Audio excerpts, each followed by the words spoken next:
Does it get any more cosy than Hogsmeade?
Pardon me, is everything all right? No, it's not. We only had 2 bells to go, but she just had to go and spoil things. I'm afraid I don't follow. Who spoiled things? Also, what bells? Professor Black ordered Mr. Moon to take down the bells in the bell tower. Said they were giving him a headache. Those bells are a part of Hogwarts. I wasn't about to let that happen. So I asked my friend Adelaide to help me put them back. We've always been a duo of sorts, Adelaide and Evangeline, Addie and Evie. Anyway, it was going swimmingly until Black started asking questions. Then she wasn't comfortable with our rule breaking. Now I'm stuck, unable to tell which bell goes where. Is it really that important that the bells go back up? Is it really that important? They're part of the school's history. Those bells likely told a young Merlin that he was running late to Charms, or called Ignatia Wildsmith to dinner. We can't simply fiddle with history. We're meant to be its stewards. It's certainly an odd decree, even for Black, taking down the bells for a headache. I agree. I thought it might also have been that they interrupted his hourly naps. That's all he does in his office, you know. But then I heard... Can you keep a secret? I can. I heard from Alice, who heard from Ollie, who heard from Eugenia, that it's because the bells reminded him of his wedding day. Breaks out in a sweat every hour on the hour. But mum's the word. If only 2 bells are left, isn't it fairly easy to tell which goes where? Easy for you, perhaps. I happen to be tone deaf. Mother likes to say I couldn't carry a tune if it hopped on my back like a chocolate frog. No point putting them back in if they don't sound just as they did before, for the sake of historical accuracy. Perhaps I could help put the bells back up. Really? Oh, that would be wonderful. The bells are in the bell tower just above the music room. You're certainly of more help than Adelaide. I imagine the bells are just inside in the bell tower. The bells are back up, Evangeline. You're a credit to the school. I can't wait to hear them.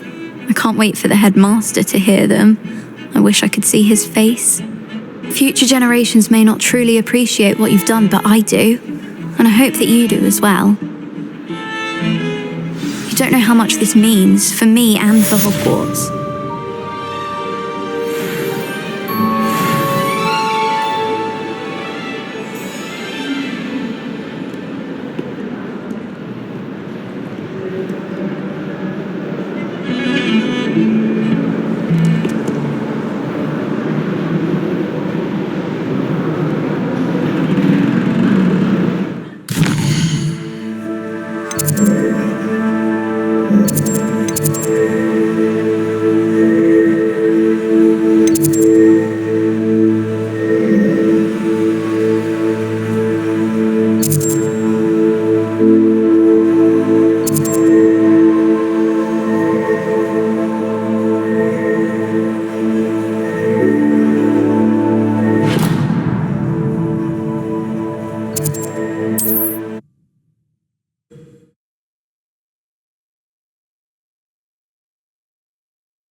You can't imagine how inconvenient travel was before I invented blue powder.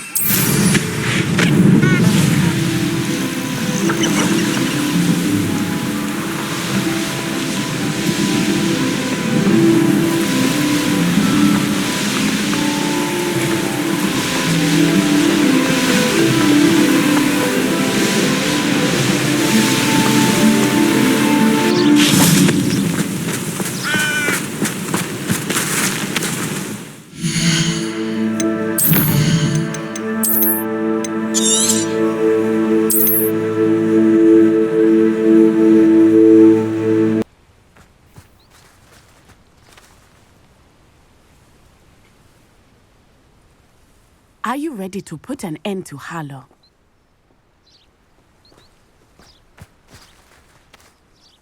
I'm ready to do what's needed to take Harlow down. I know you have a plan. We must gather information from the friends of Mr. Bickle that Archie and Mrs. Bickle mentioned. Agabus Filbert, Otto Dibble, and Mr. and Mrs. Rabe. All right. I suggest that you speak with each of them while I head to the Hogshead. I saw some Ashwinders heading there. And as my mother would never go near the Hogshead, she is less likely to learn of my activities than if I were to wander the village questioning its residents. Where am I to find these friends of his? I do not know about Mr. Rabe, but his wife, Daisy, is often in Hogsmeade, as is Agabus Filbert. And Otto Dibble, he works at Gladrags, so you will likely find him there. What sort of information am I trying to gather from these people? They may know what evidence Mr. Bickle had against Harlow, or they may have evidence of their own. We simply need to know whatever they know. Very well. I'll speak with them, see what I can learn. I knew I could rely on you. We need to know how they are being blackmailed by Rookwood and Harlow. Meet me here after you have spoken with them. Hopefully, by the time you return, I will be able to move a bit more freely.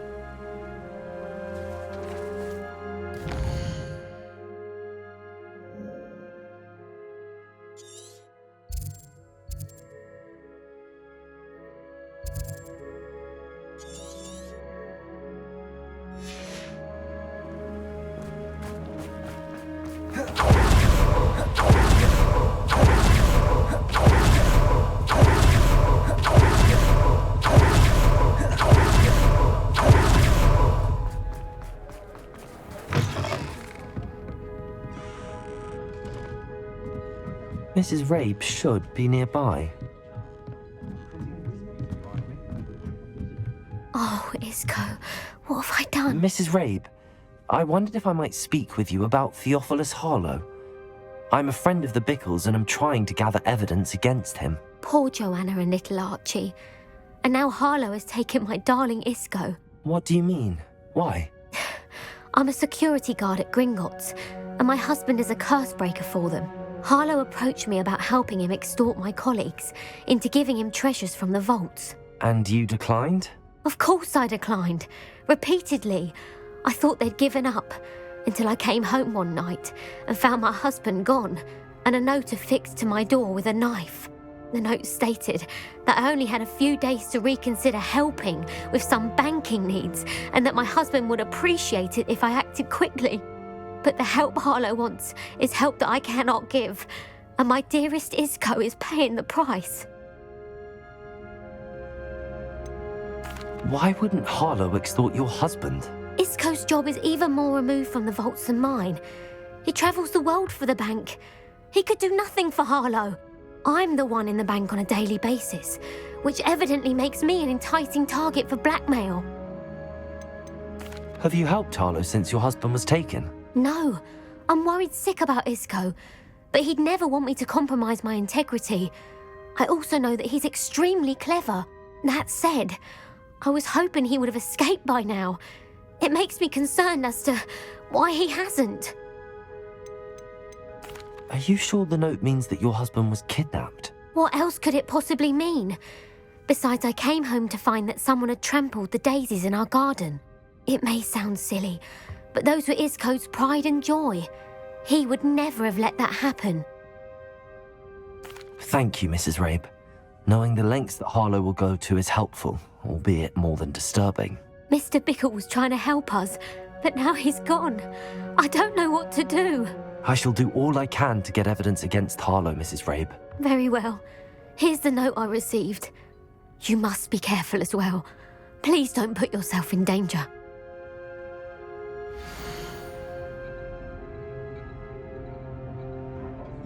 Some evidence worth hanging on to. Thank you. I hope it's not too late. Now, to find Mr. Bickle's other two friends.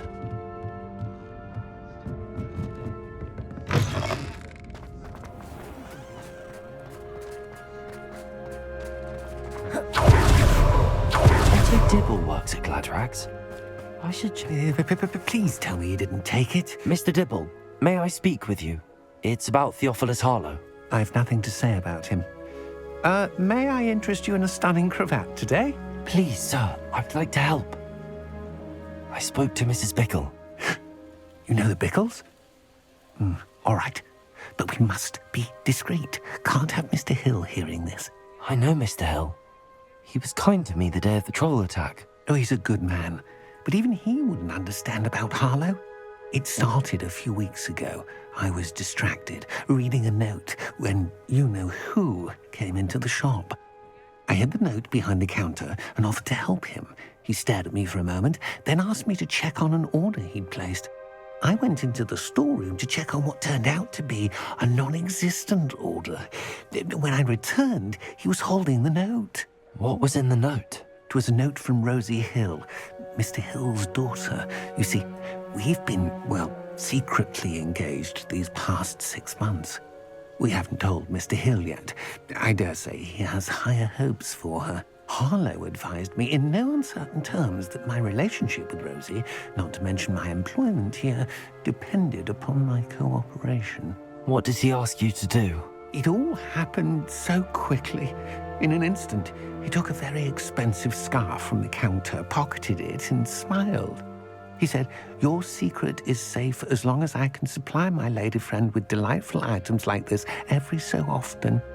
I've been able to cover for his requests until now with some creative bookkeeping, but I can't keep it up for much longer. I'm terrified to say anything. I could never live without Rosie. Could you give me a bit more detail about the note? That might help me to identify it should I come across it. It's on Rosie's special pink stationery. It has her monogram at the top, RH. That's how Mr. Hill would know it was real. What have you been doing to keep the extortion a secret? Well, as I mentioned, creative bookkeeping. And I've also been trying to cover the costs with my own savings, but I'm running out of money. Of course, none of this bodes well for my efforts to improve my circumstances and to be worthy of Rosie. I met Mr. Hill the day of the troll attack. He was kind to me. Why don't you just tell him? He's a lovely man. But when it comes to Rosie, I fear he loses all perspective. He'd see this as a grave betrayal. I'd lose my job instantly, and Rosie as well. Thank you for telling me. I'm gathering evidence to take Harlow down. I would love nothing more than to see him rotting in Azkaban, but be careful. He's an awful man and incredibly dangerous. As for Rosie's letter, should you happen upon it, I have committed it to memory. You may destroy it immediately. Understood. Now hurry off before Mr. Hill returns. Where was I? We're on the right track. Now to find the last of Mr. Bickle's friends.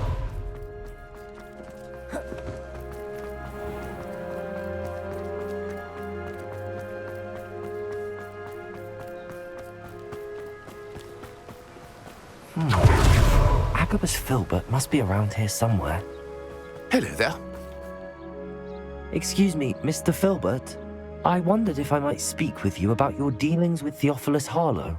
I hope to ease Mrs. Bickle's mind by gathering evidence against him. Oh, tragic what happened to Bickle. He wanted me to speak out against Harlow for an act of violence committed against me. But I feared Harlow's retaliation, and so I refused. If you had spoken out against him as Mr. Bickle asked, perhaps Harlow would be locked away by now. Perhaps, But perhaps I would have suffered a similar fate. You said that Harlow committed an act of violence against you. Could you tell me what happened? Before my extraordinary wife, Dulcibella, passed away, she had just completed a small book of poetry. As a surprise for her birthday, one she never had the chance to celebrate, I had the book beautifully bound and plated in gold.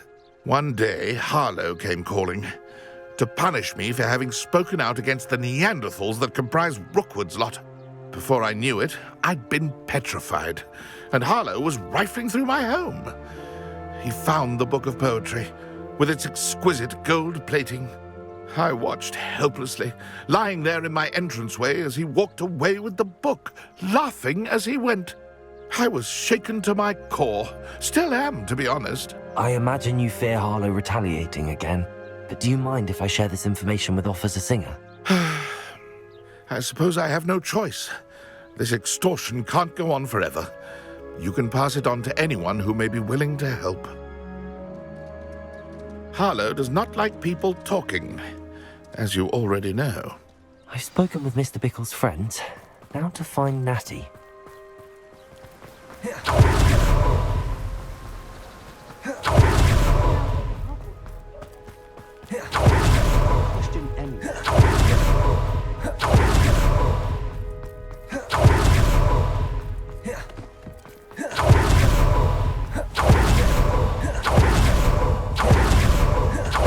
It's not like Natty to be late.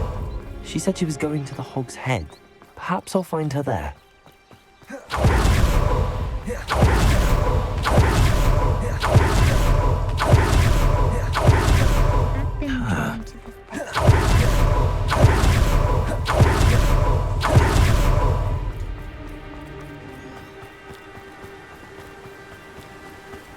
Natty must be around here somewhere. Revelio!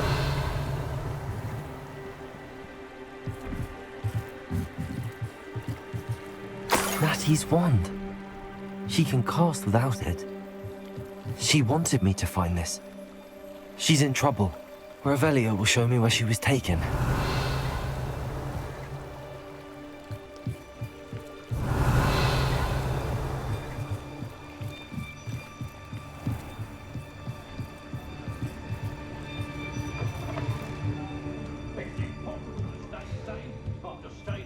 Nosy little students get what's coming to them. Revelio! Those that go to Azkaban never had a chance in the first place. Natty must have been taken this way. I need to find her quickly.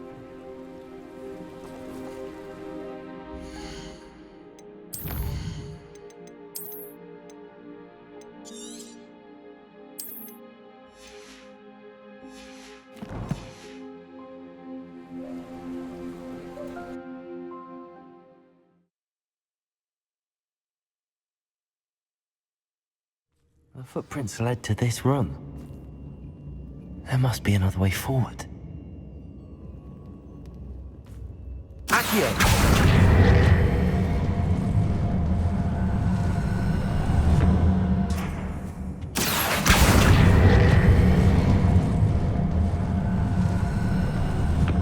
A hidden door. Natty must have been taken this way. I need to find her quickly.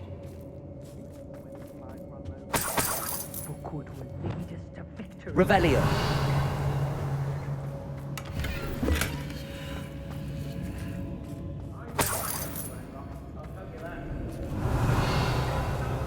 I'd better be sure I'm not seen. It's not gonna work. Using that girl as bait, no one's coming for her. Just kill her. Only a whole Revelio! I'm coming here alone.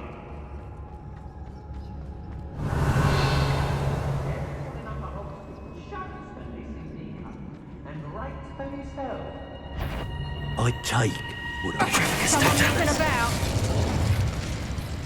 Loud as a troll you are.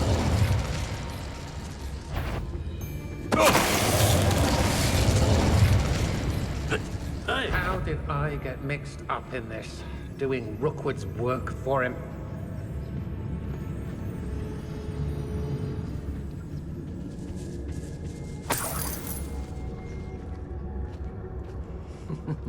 Lower Hogsfield needs some stocks after our little visit. Patricius Totalis. The book of poems that was taken from Agabus Filbert. He'll be thrilled to have this back. Patricius Totalis. Has your brain been infested with violence? A maneuver like that? Girls be nothing but trouble. About time. Patricius Totalis.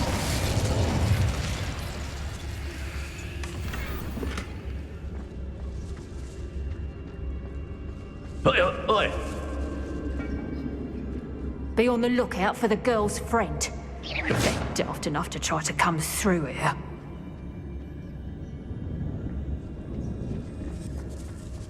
Patricius Totalis. Revelio.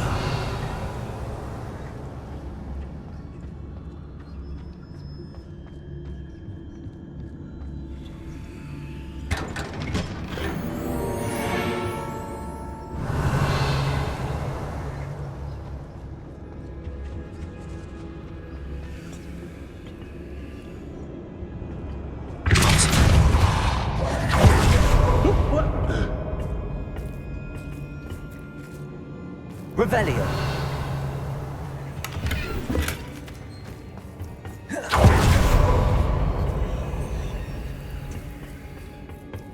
Hey!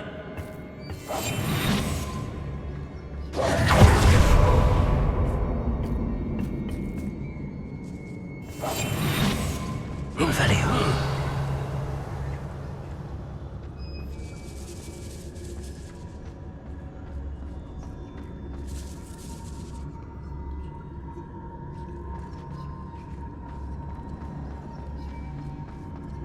We should speak to her again.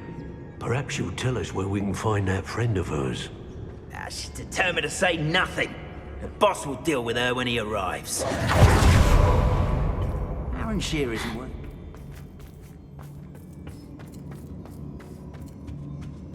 Revelio.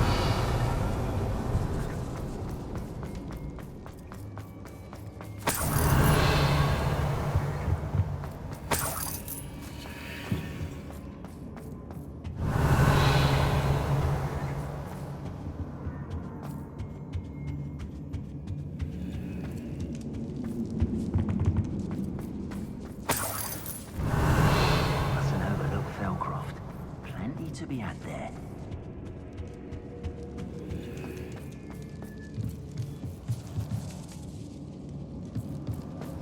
Revelio.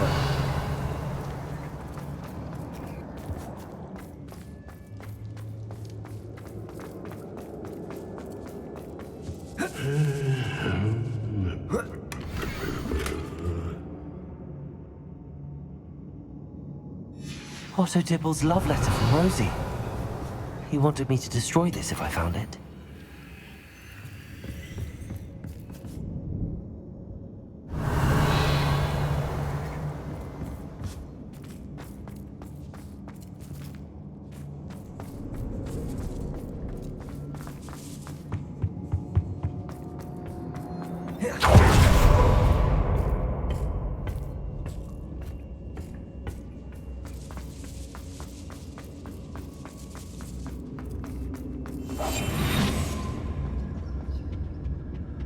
Patricius Totalis.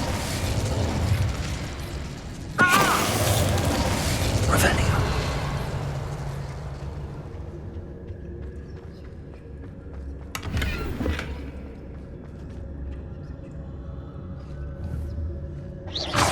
What was that sound? Patricius Totalis. Revelio. And he must be here somewhere. You found us. I knew you would realize I had left my... Over here. I need your help.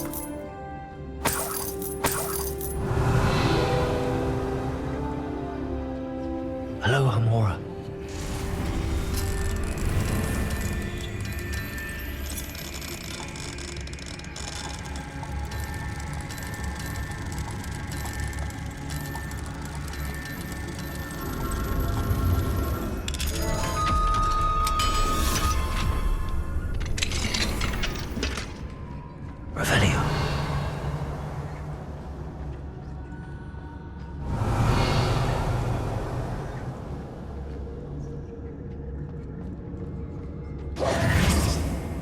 Revelio!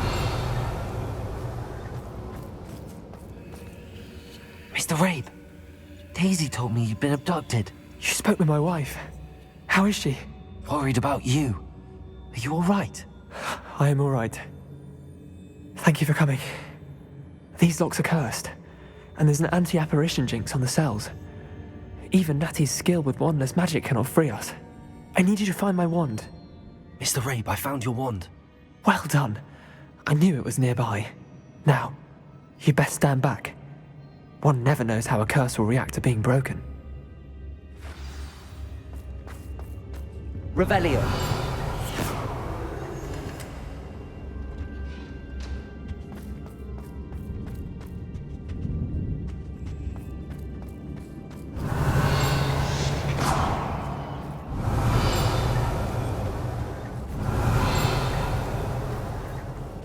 Thank you, Mr. Isco.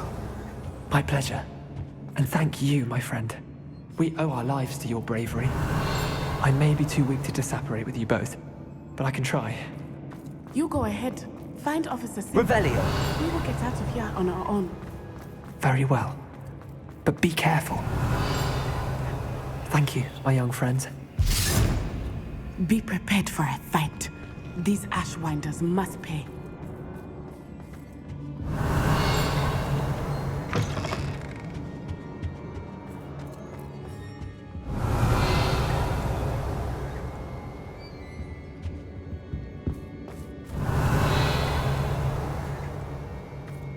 Revelio!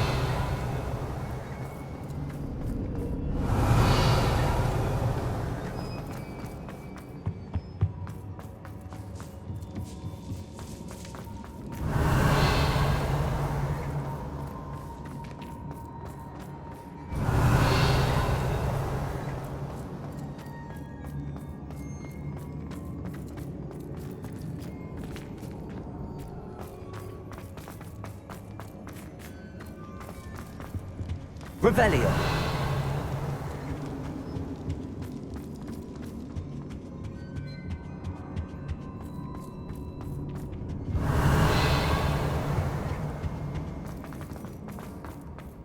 Let's find Officer Singer and put an end to Harlow once and for all.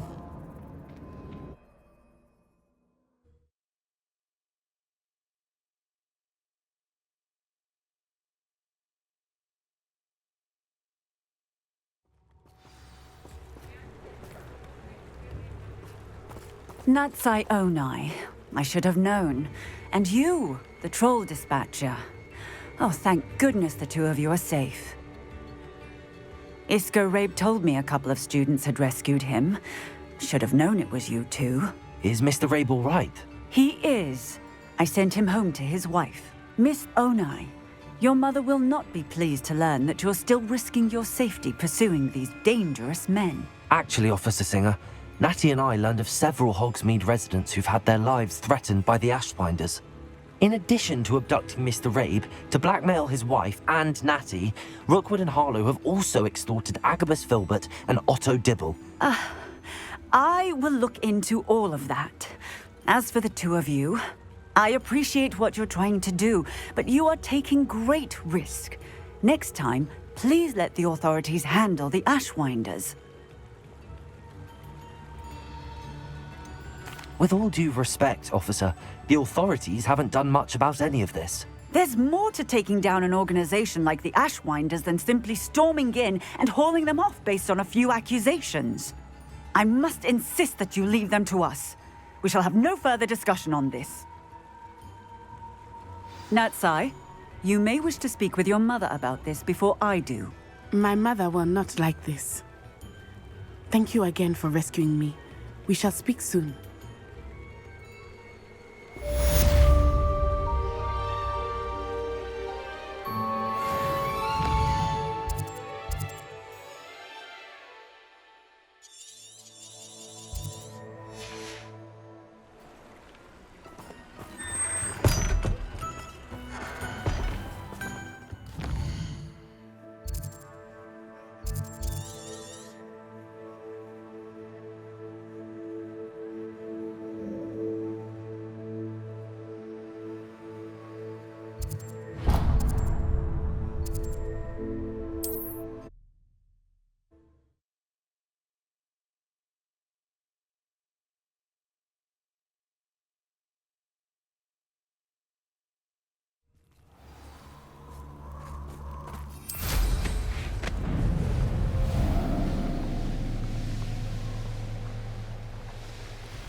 can do this. I can do this. They will help. Is this where we're meeting the centaurs? Well, they don't exactly know we're coming, so it's less of a meeting and more of a surprise, I suppose. Once we tell them about the Snidgets, they'll understand why we came and they'll want to help. I hope you're right. Perhaps they'll be able to tell that we're sincere.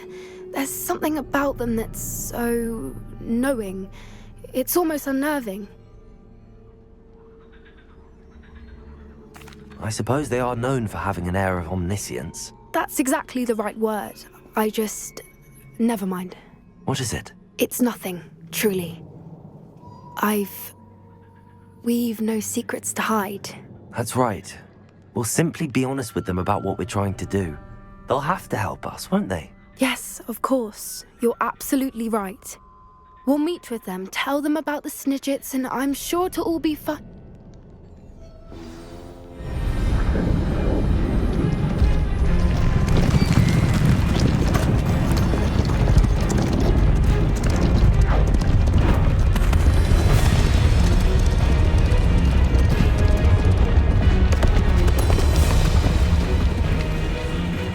What do you think you're doing here, humans? Please!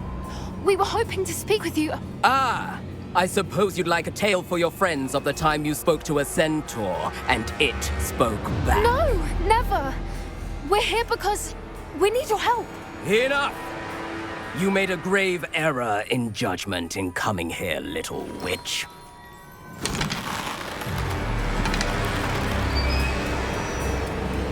Leave them be, Alec. We do not harm the young. It is not our way. You forget your place, old fool. I'm the leader of this herd, and while you cling to our way, their kind continue to slaughter beasts like us without a care! From what I can see, they have slaughtered no one. They will leave here unharmed. Mark my words, Doran. If I ever see them again, it will be all 3 of your heads.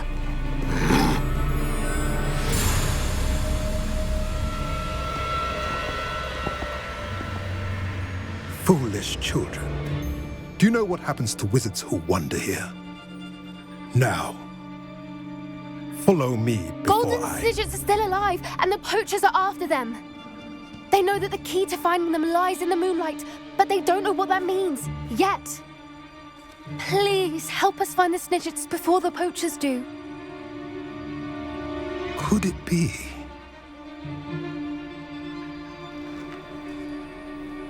In the south, there is a cave within which lies what the poachers seek. A moonstone. Retrieve it and place it in the henge in the forest. I, on the other hand, must go speak with the herd. Find me after you have done this.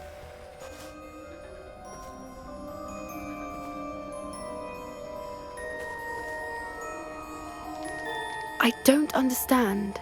So the moonlight mentioned in the journal doesn't refer to actual moonlight, but to a moonstone. What do moonstones have to do with Snidgets? And why was he so certain about where we could find one?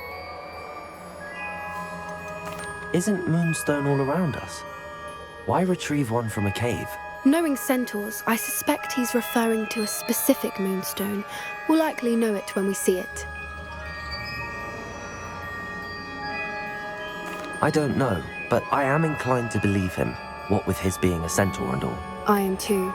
It is a shame how quickly he left. What was his name? Doran. That's what the leader of the herd called him. Well, if Doran knows something we don't, I'd rather act now and ask questions later. I can head to the library and start looking into the cave he mentioned. I'll let you know what I find.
Handy resource indeed, your field guide. I'm most pleased to be included.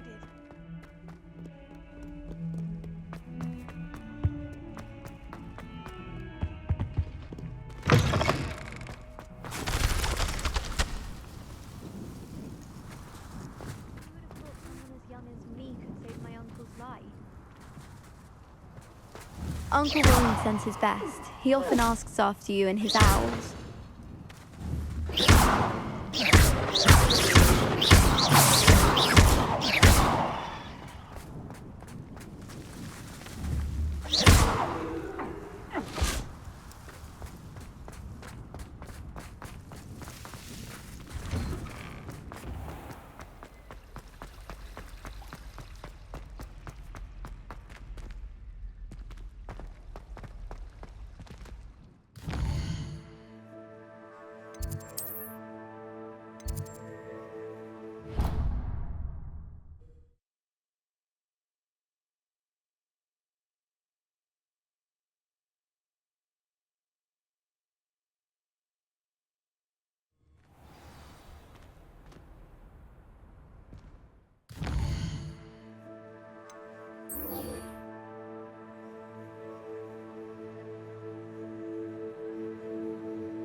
I've always said that travel broadens the mind.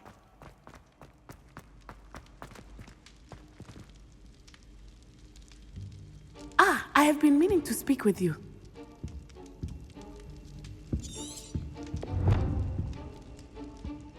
I still can't believe we escaped the Ashwinders. You may not realize it, but you are the talk of the school since you saved me that day. I wonder how everyone knows about it. I told my mother in the hope that she would be more forgiving of what I have been up to if it came from me. She likely told other professors, and news travels quickly. Unfortunately, she might, in fact, have been even less forgiving than I'd hoped. I don't blame her for being concerned. We have been involved in some dangerous activities. As the Ashwinders were locking me up and threatening my life, it did occur to me that my mother may have been right. Has Officer Singer done anything with the evidence we provided? She has not. Harlow is as strong as ever. Someone needs to stop him, whether it is us or Officer Singer. If someone had stopped the monsters like him in Matabeleland, my father would be alive today. What exactly happened to your father? It was a beautiful day. My mother had gone to tend to a neighbor who was ill, and so my father and I were galloping in the savannah. Galloping? Your father was also an animagus, I take it? He could become the most majestic giraffe, and he would carry me on his back, my arms around his neck. We were on our way home when we surprised a group of bandits who had come from our village. One of them saw me just as he removed a scarf from his face. He shouted and then aimed his rifle. He didn't want you to identify him. Exactly. In an instant, my father bowed his neck to protect me and was hit. As he fell, my father changed back into his human form. When the bandits saw this, they turned and ran in fear. Magic terrified them, and then he was gone. And it was all my fault. Your fault? How so? He died protecting me. If I had been capable of protecting myself, he would still be alive today. My mother and I tried to go on without him, but it became too much for us there. A few years later, we left to come to Scotland. Do you think taking down the Ashwinders will avenge your father's death? No. Vengeance is not what drives me. My father would not want that. He and my mother raised me to believe that it is a privilege to be able to fight for those who cannot. I know there is risk involved, but I feel it is worth it. I am glad you seem to think so too. What does your mother think about all of this? Well, as you saw, she worries a great deal. She is an excellent seer, but I think it bothers her to this day that she did not see my father's death coming. She misses him, as do I. So I believe on some level she understands my need to seek justice in a small way, but that does not mean that she likes it. Do you think your father would approve of the things we've been doing? Oh my, that is a good question. In theory, yes, although he would worry as my mother does. But I think he, of all people, would understand my persistence. My father never shied away from a fight for good, no matter how ruthless the foe. And I think he would have enjoyed knowing that I had a compatriot like you. I'm sorry, Natty. I can't imagine what you've been through. Your father sounds exceptional. He was. Truly extraordinary. And thank you for your kind words. We all have our burdens. My father had a saying about that. Yes, I remember. Rain does not fall on one roof alone. Exactly. Soon you and I will put an end to the Ashwinders, beginning with Harlow. And once he is gone, we will turn our attention to Rookwood. We are making progress, and we will succeed. Thank you again for saving me. You deserve all of the praise you have received.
Welcome back.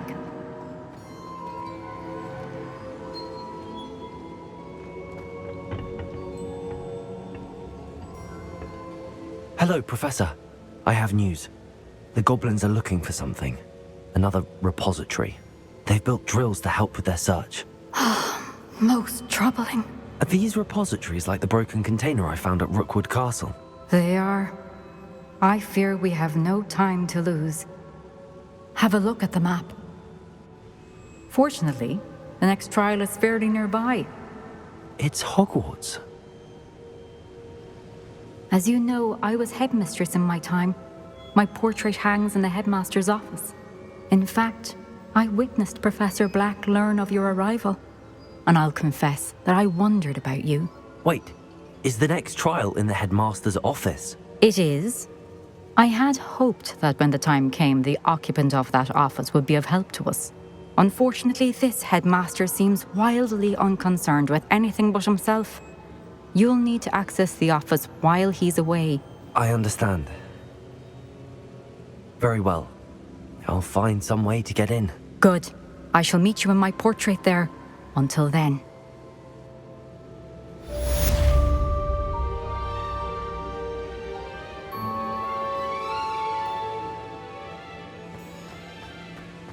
How will I gain access to the headmaster's office? Perhaps Professor Fig will know what to do.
Professor Fig, the Keepers have shown me where the next trial is. Has something changed? Lodgok and I have learned that the goblins are searching for another repository, like the one we saw at Rookwood Castle.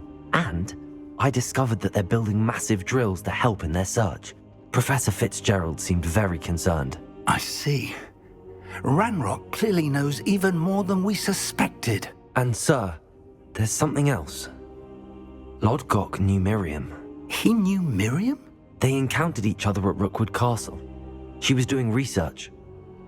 That's where she found the container with the port key. He liked her so much that he let her leave with it, despite orders from Ranrock. I don't know what to say. She could win over almost anyone. I want to hear more of this. And, in fact, I'd like to speak with Lodgok directly. But we've no time now. Where is the next trial? Believe it or not, it's in the headmaster's office. Incredible. Very well, you'll need the password to get past the stone gargoyle. The headmaster's house elf will know it. I don't know the headmaster's house elf. Will he even speak to me? I imagine he's loyal to the headmaster. He is. So you'll need a disguise. I have just the thing. A polyjuice potion. You'll look and sound like Professor Black. Wait, doesn't polyjuice potion require a bit of the person you want to change into? And take ages to brew? It does. So how do you already have polyjuice potion to change into Professor Black? One never knows when such a thing may come in handy. Let's just say I felt the need to be prepared for anything after my fruitless trip to the ministry on his behalf. Now, time is of the essence. Drink up and I shall explain more.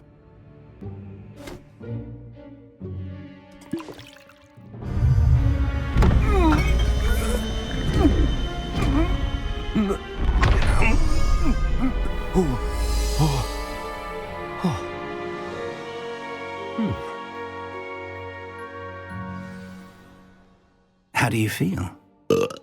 Incredible. I won't forget that taste anytime soon. How do I sound? Convincing. I've taken the liberty of transfiguring your robes. As we discussed, you'll need the password from Scrope, who could be anywhere in the castle. You might look for Professor Kagawa. She's taken to badgering the poor elf about Quidditch in the hopes that he can convince Black to change his mind.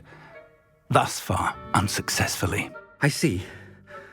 But what if Professor Black sees me? Leave him to me. I shall tell him where to meet a liaison from the ministry in Hogsmeade. That should give you plenty of time. Thank you, Professor. I suppose we'll meet again in the map chamber. It's rather strange to hear gratitude coming from Professor Black. I'll see you there. Now to find the headmaster's house elf.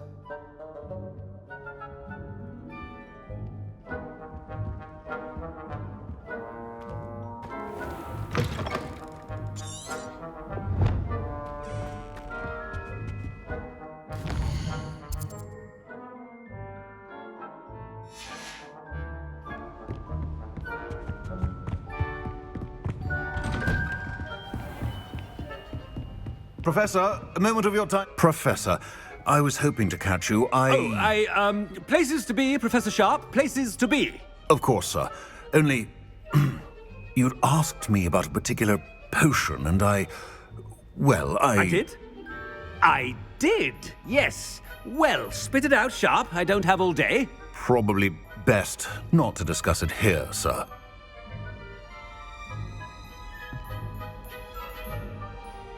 I assure you, Sharp, you may speak freely. Very well. I've brewed the cure for boils you wanted. I can drop it by your office when it's convenient. Of course, yes. No need for all the cloak and dagger. Simply have a student deliver it. A student. Very well, sir, if you insist. I do. And thank you, Sharp. I just hope you've brewed enough for all my boils. Now, to determine which student gets this rather unenviable task. Chewing with your mouth open?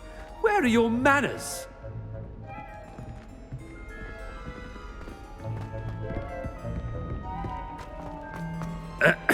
I wonder almost daily why I accepted this appointment from the minister. What could the headmaster want? Gareth! Mr. Weasley! What are you doing here? Don't you have, somewhere to be? Oh, Professor! Yes, of course! All sorts of places I'd rather be right now. Do you need something from me? I'm looking for my house elf. Surely you've seen him? Ah, the little one-eared fellow. I saw him heading to the Great Hall moments ago. Muttering on about your, sterling graces, sir. I am watching you, Mr. Weasley. Mr. Redding, who owns Honeydukes, tells me some of his billywig stings recently went missing. Prime potion ingredient. And I know you fancy yourself a skilled potioneer. What? But, sir, I haven't been anywhere near Honeydukes. Bah! That's enough from you. Just know that I have eyes and ears everywhere. On your way, Mr. Weasley.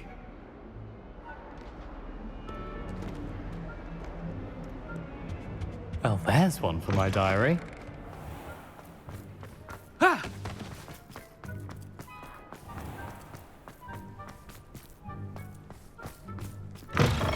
You call that a shine on those boots? Do better!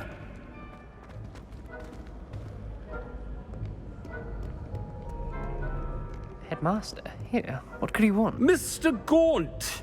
Where do you think you're going? I beg your pardon, sir. I'm simply on my way outside. Taking the day off, eh?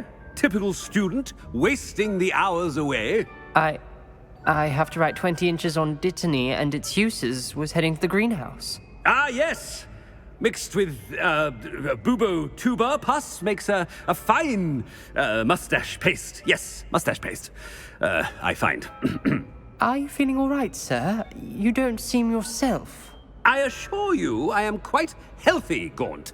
If I need a medical diagnosis, I shall head to St. Mungo's.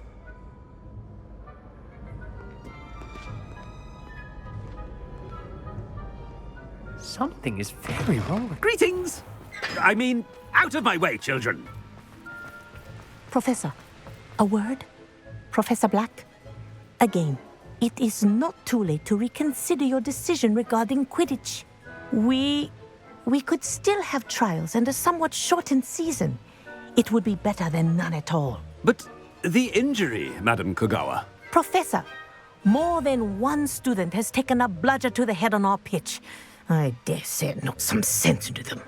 And they're fine now. The fact that it happened to be a pureblood, well, that's no reason to... What nonsense! That you would trivialize the health of a student over a silly game. A silly game? You are quite impossible sometimes. Sir, I've a good mind to write to the Department of Magical Games and Sports at the Ministry about you. Good idea. I can even provide the parchment should you need it. Now, where is my elf? Parchment? Very well, I will, and with pleasure.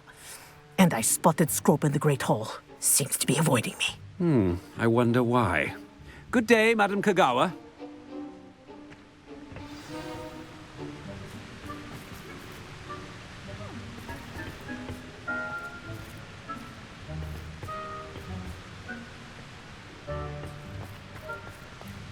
did we do to deserve him as a head? When I witness what passes for magic in these halls, I simply mourn for the future of the wizarding world.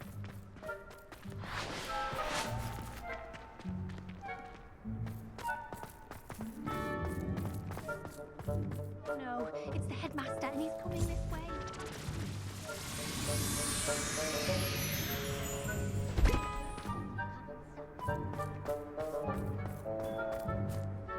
Miss Broom, a word. Oh, Professor, this is an interesting surprise. It's Bloom, by the way. Remind me of your area of affinity, Broom. OWLs are swift approaching. Charms, sir. Non-verbal spells. Might work on one that makes me disappear.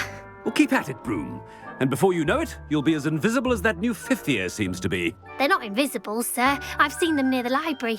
In fact, they help me with my, heavy books. Speaking of invisible, where's my blasted house elf? Something seems a little off with the headmaster. Have you ever wondered how owls know where to deliver their letters?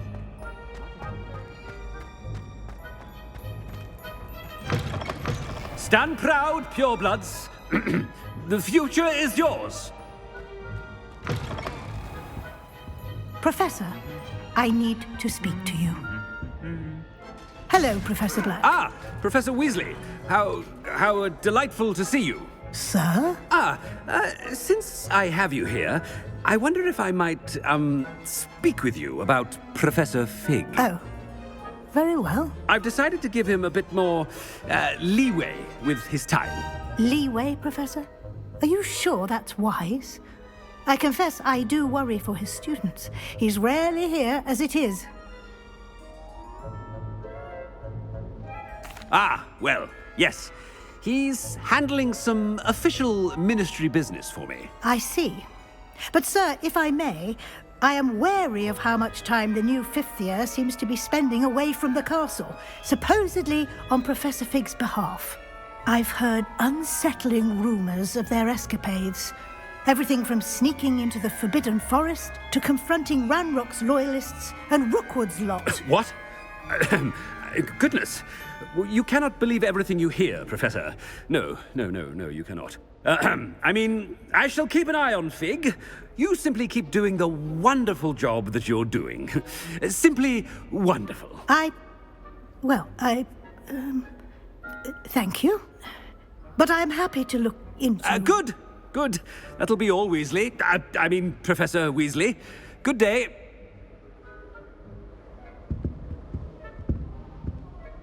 A wonderful job. Leeway for Professor Fig. I shall never understand that man. That ought to give Professor Fig some breathing room.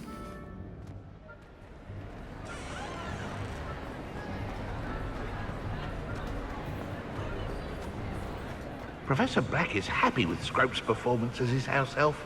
There's no doubt in Scrope's mind. Attention, Scrope! Oh, greetings, Master. Remind me of the password to my office. Oh, but Master made Scrope swear never to tell anyone, even Master himself.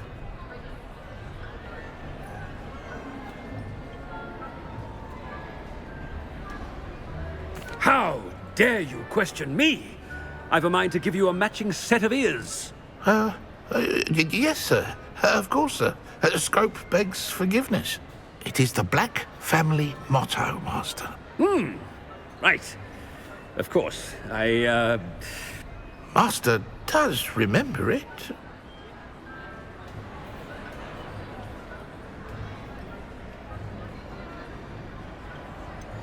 Of course I remember. It's the Black family reigns.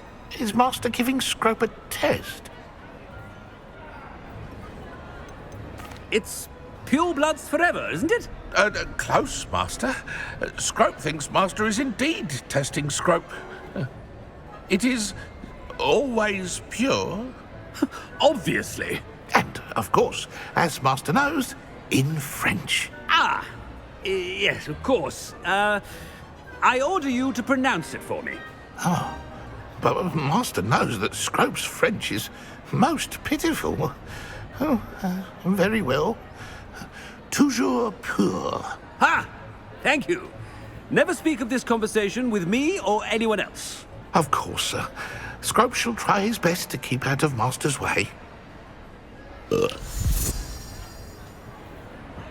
polyjuice potion's wearing off. I best get out of sight.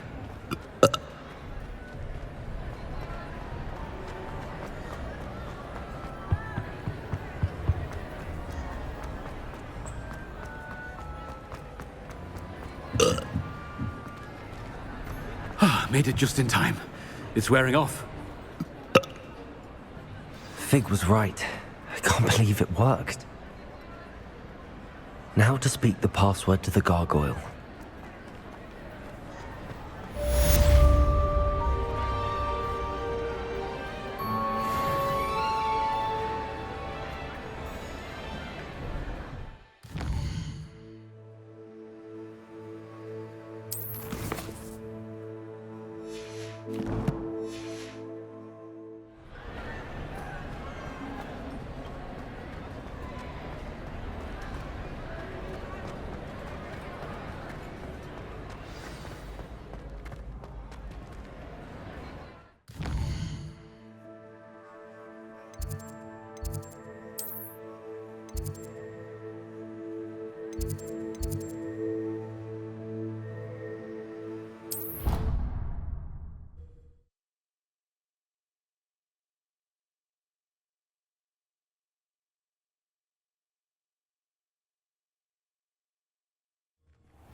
Off on another adventure, are we?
How nice to see you, my young friend.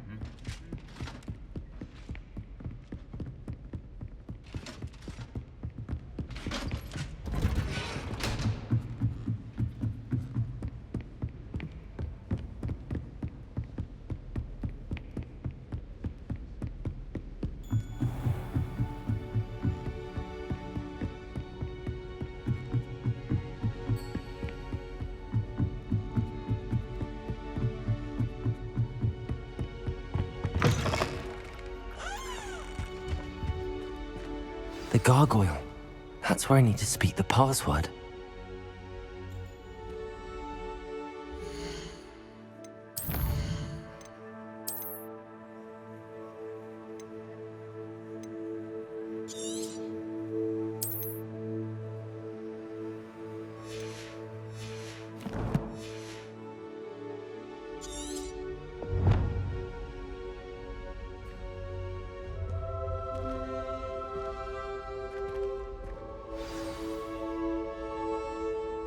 Toujours pure.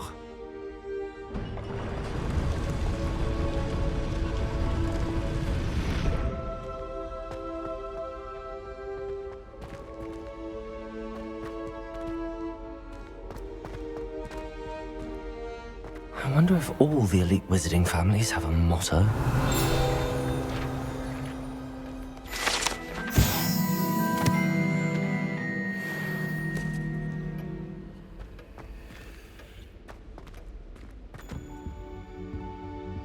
Hello, Hamora.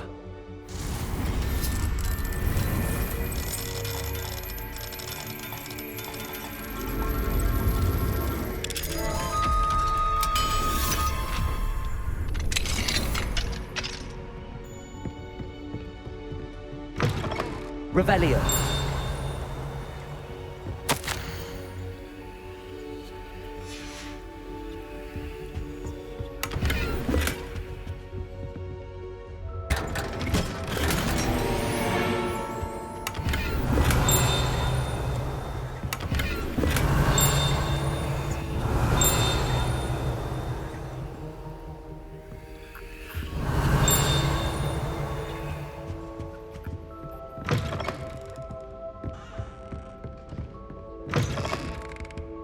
Revelio.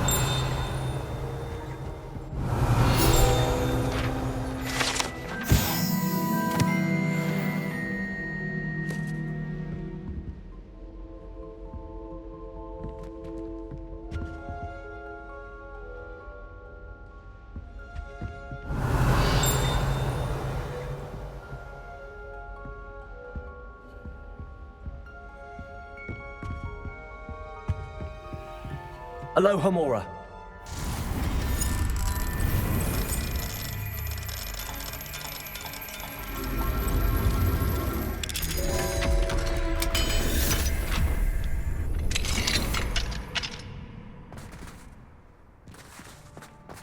Revelio.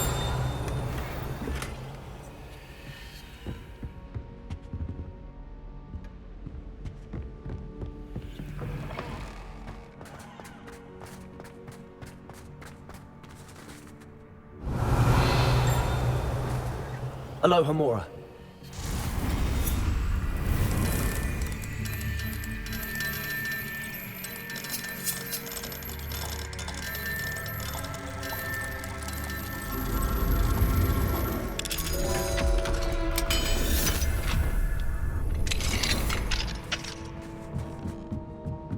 Revelio.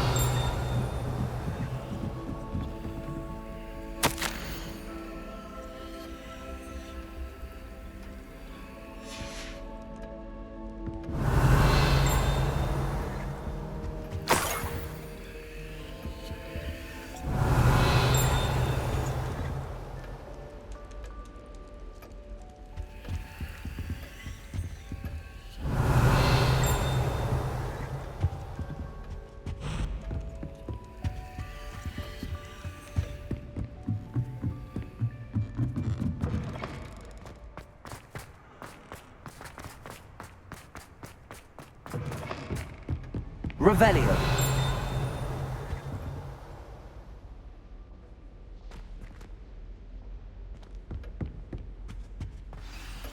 It's good to see you. All thanks to Professor Fig's quick thinking. Now what? Approach the pedestal in the antechamber and read the book that appears.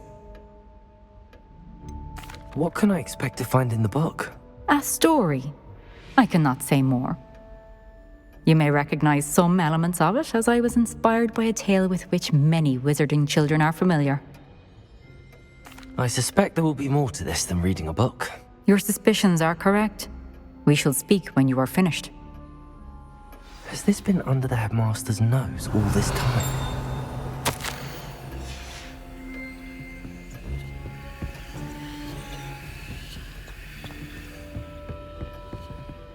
Revelio. That must be the pedestal.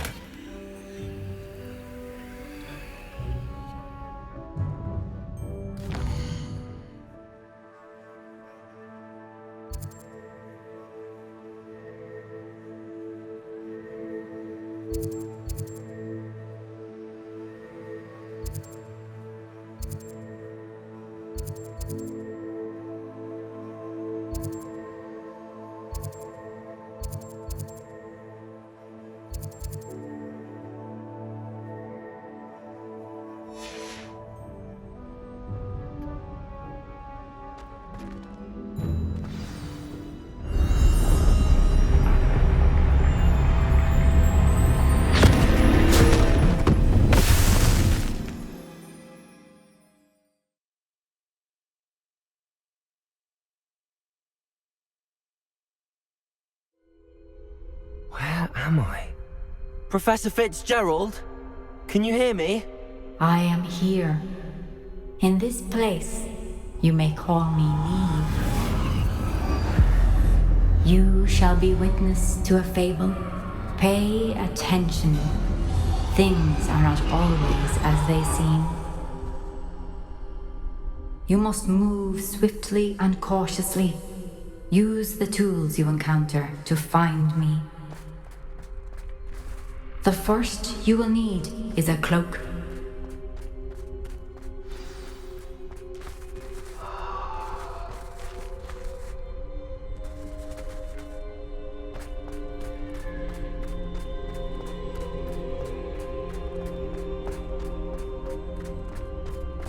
In this place, as in life, death takes many forms.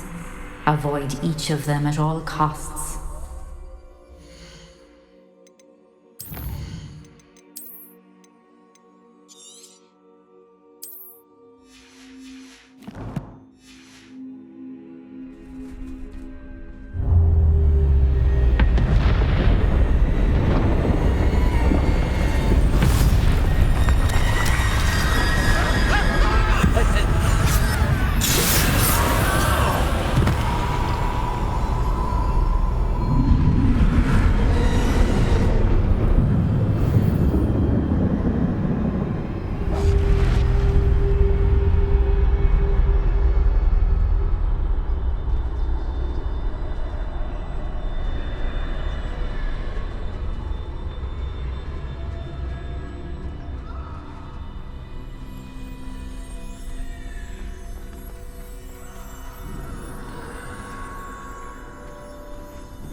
I should have run when I could.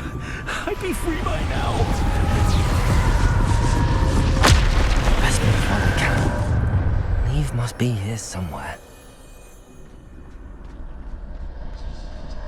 I need to time this just right.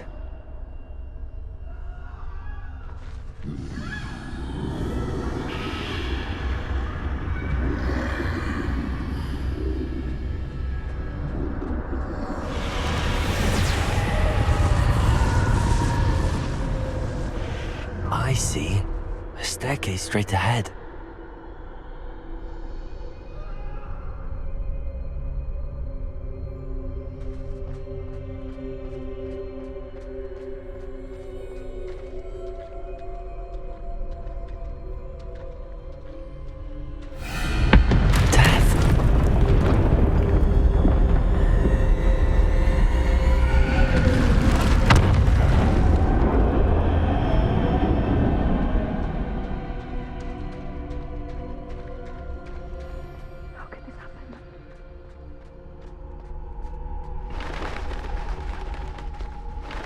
Ladder. Perhaps they won't be able to find me if I go up there.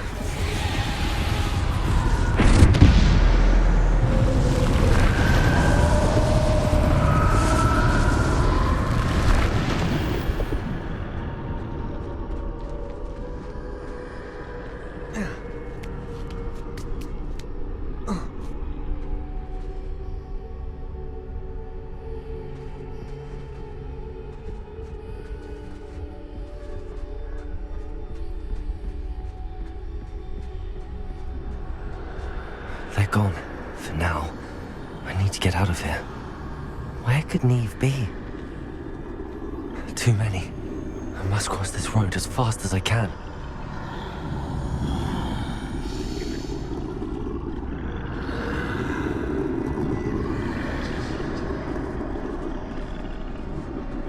That's where I need to go, but I need to find a way past them.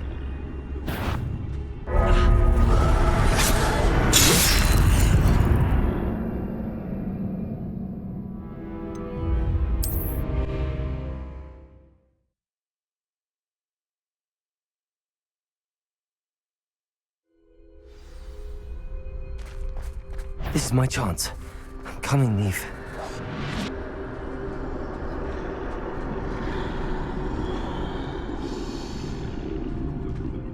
Too many. I must cross this road as fast as I can.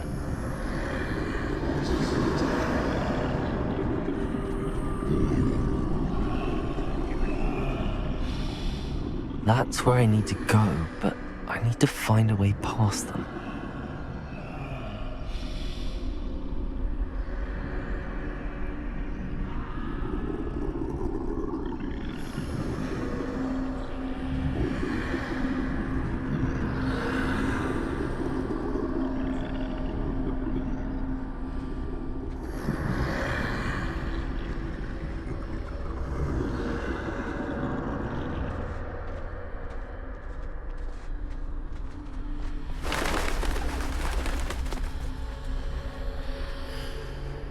Nothing this way, more danger.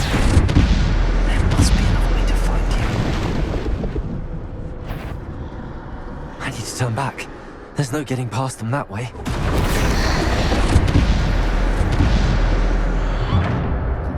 That doorway looks like the only safe way forward.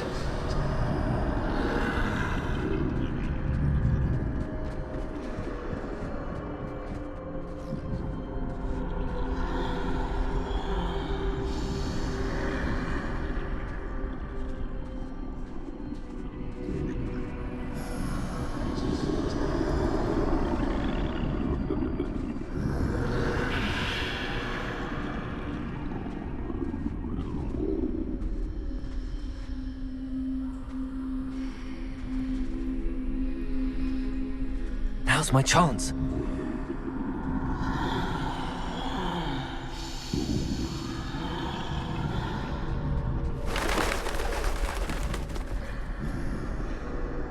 That's the way forward.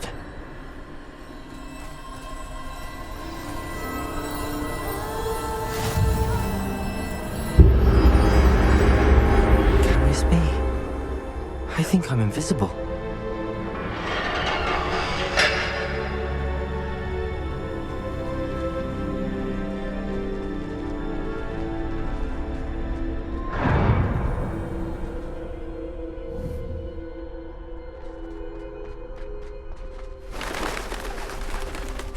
They can't see me at all. I can get closer to them.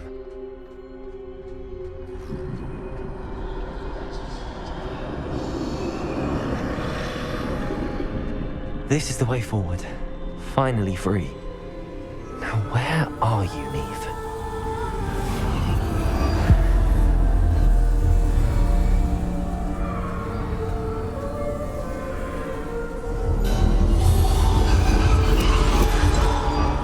You have outrun death thus far, but have yet to find me.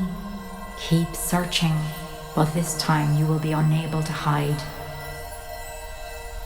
Wield the wand you see before you. Do not squander its extraordinary power.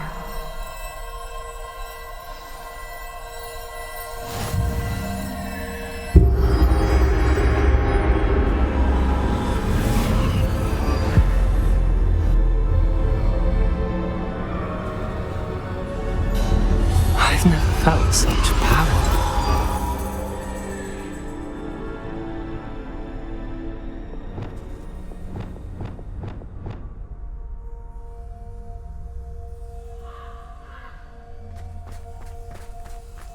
Depulso! Revelio.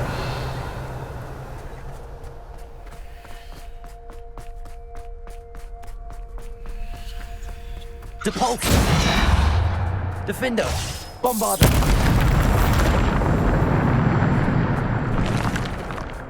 Revelio!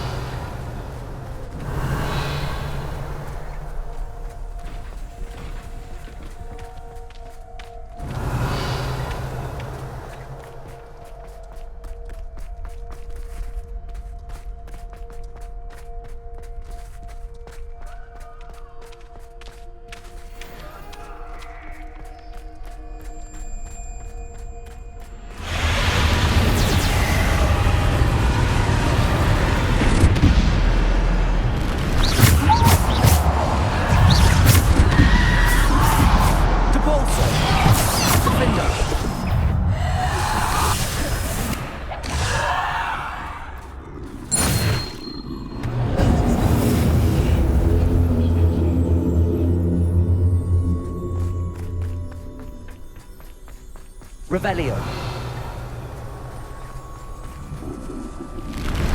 Defendo.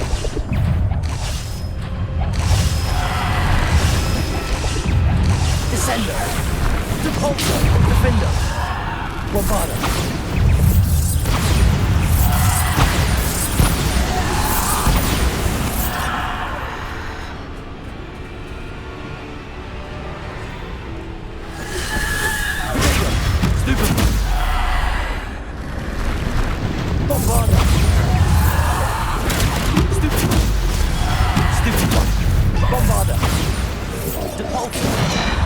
Defender!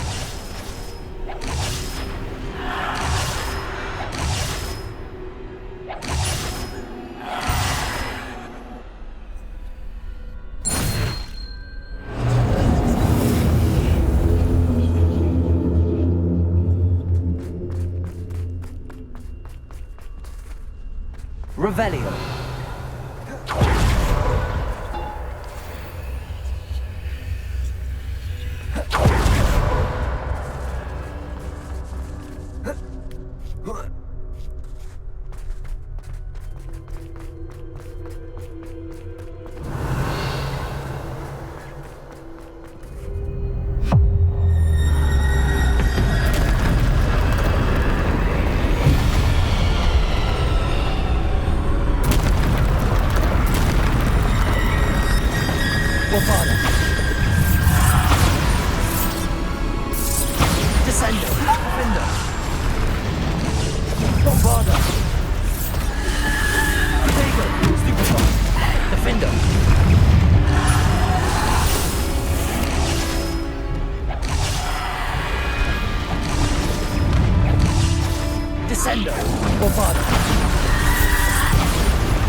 This must be for me.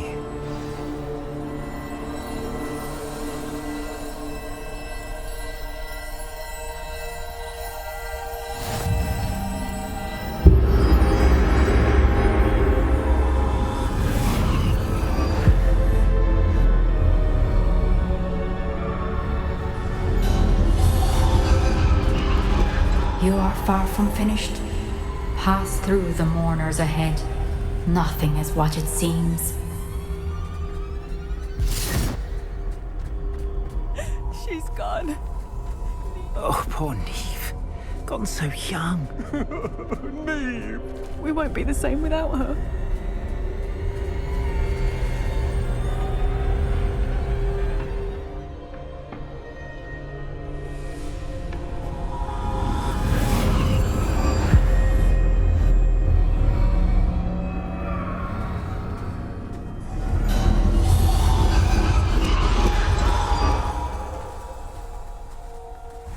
You found me, but you cannot undo what has been done. The magic of the stone can only conjure a shadow of my former self.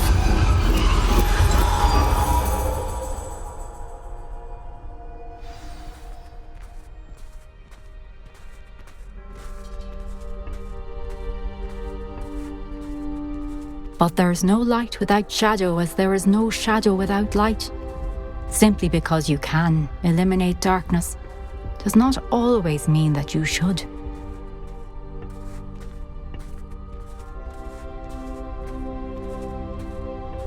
Remember that as you witness my memory.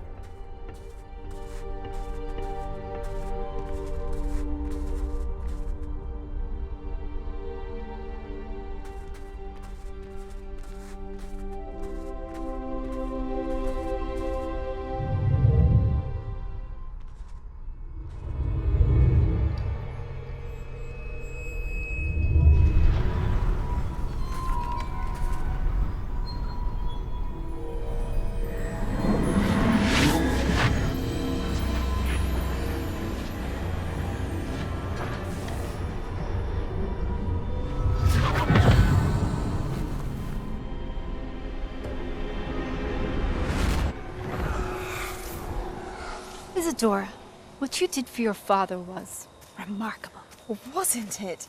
And Percival needn't worry about the strands of emotion or the traces that this magic leaves. I found a way to contain all of it. You haven't stopped. Goblin Silver. You spoke to a goblin about this. Don't worry, he has no idea what we're containing. We don't know what effect any of this may have. The emotions, the dark traits. You sound like Percival. And as it happens, I do know. It is a source of strength, of focus. Somehow it enhances my ability to wield magic. I don't follow, Isadora. I think we can harness it. Power like this is not to be toyed with. In the wrong hands. You saw what I did for my father. Oh, Neve, imagine the good we could do. Everyone is in some kind of pain.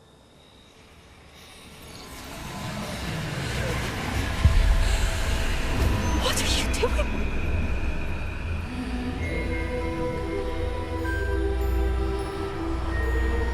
Breathe it in. Can you feel it? Oh, Isadora.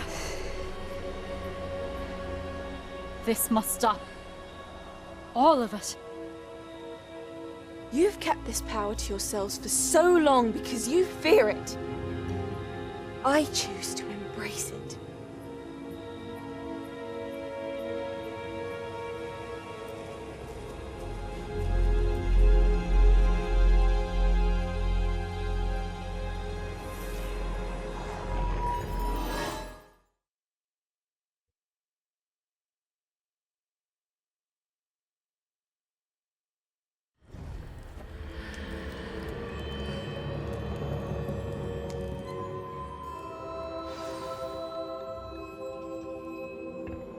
Revelio.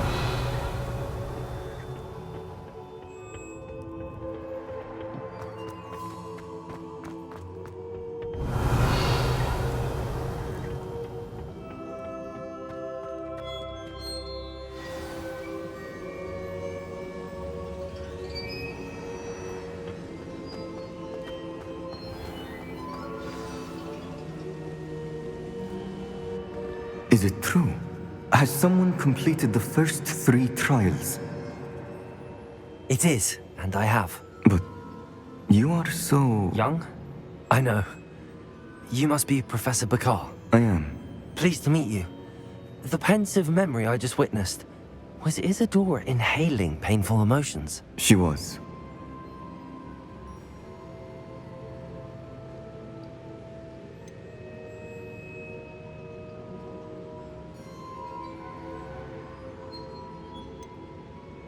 I was amazed to see that it seemed to give her some sort of power, and that she could harness it. But how? I worry that you seem more intrigued than repulsed.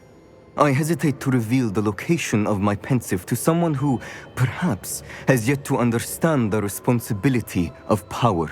I can assure you, Professor, I do. In fact, what you don't yet know is that a dangerous goblin called Ranrock has accessed the repository at Rookwood Castle. He has learned to harness the contents of it as a source of immense power. He plans to use that power against wizardkind. We have no time to waste. I see. Nonetheless, the knowledge you shall gain after you witness my memories is too valuable to share without further consideration. I shall require time to confer with the other keepers. It seems we have no choice but to wait, frustrating as it is. I heard what you told Professor Bakar.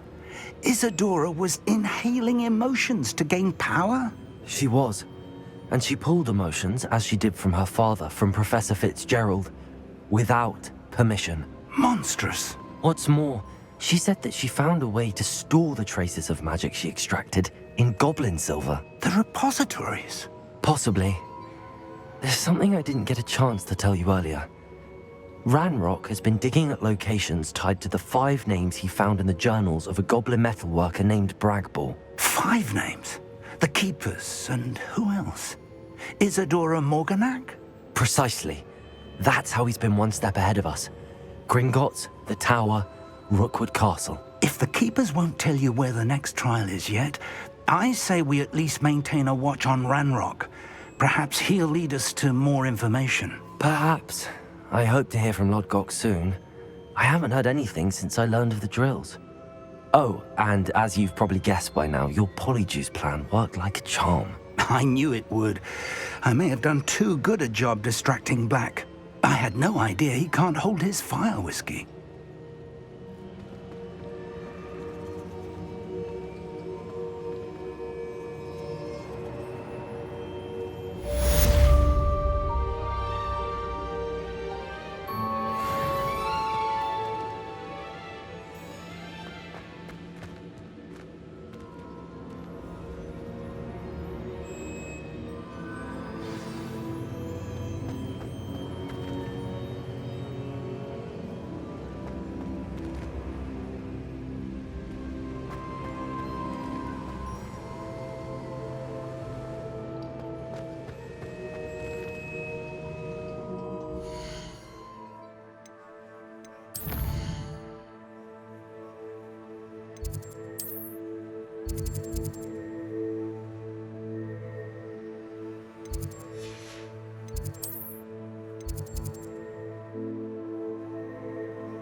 What are you up to now?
Revelio.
Revelio.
anyone?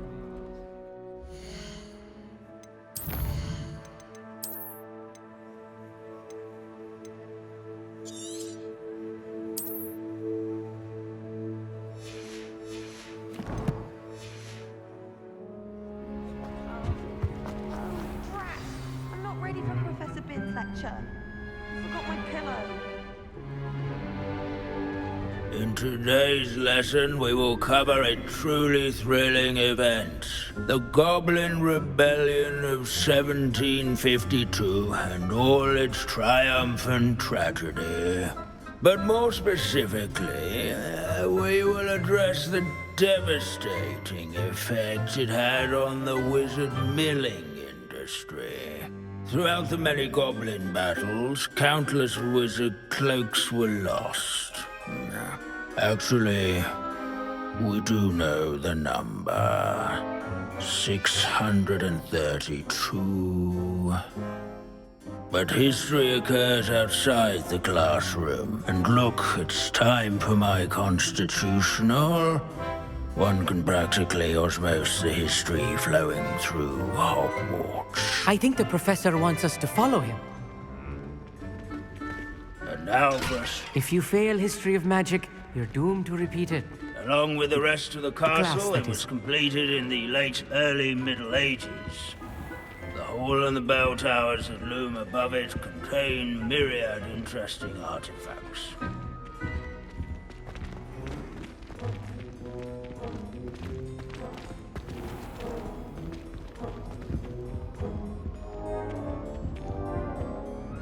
Good to see you again. Recovered from that nasty bout of dragon pox, have we? That wasn't me, Professor. I'm new here. Are you? Well then, welcome. No doubt you're eagerly anticipating my analysis of various wizarding councils, codes, statutes, and of course, goblin rebellions. Not all goblins are rebellious. Some venture into wizarding politics, such as Eargit the Ugly. Some are talented artisans, such as Bragbor the Boastful.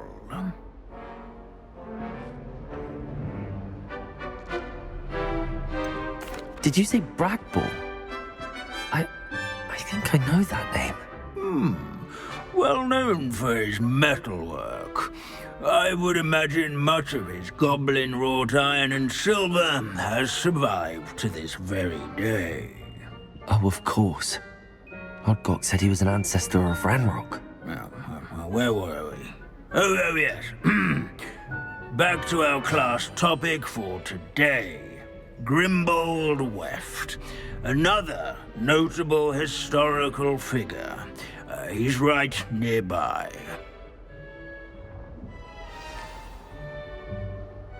Can you tell me where I might find Grimbold Weft? Oh yes, Grimbold Weft. Quick with a needle and thread, that one. He's a fascinating artifact of the Goblin Rebellion of 1752. At any rate, he can be found nearby, perched in his case.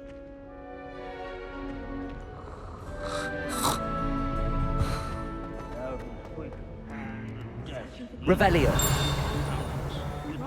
Wizards.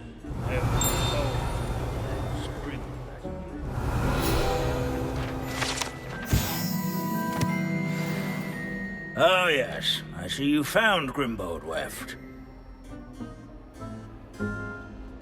Yes, I rather enjoyed seeking him out. The thrill of the scholarly pursuit. I know the feeling quite well. Now, let's turn our attention to the agreeability and general good nature of Sir Athbuttle. He's also nearby. See what you can learn from him for your next assignment. Standing in eternal but symbolic watch over the bell tower. Where can I find that friendly knight you mentioned earlier? Oh yes, Sir Athbuttle, or rather the statue of Sir Athbuttle.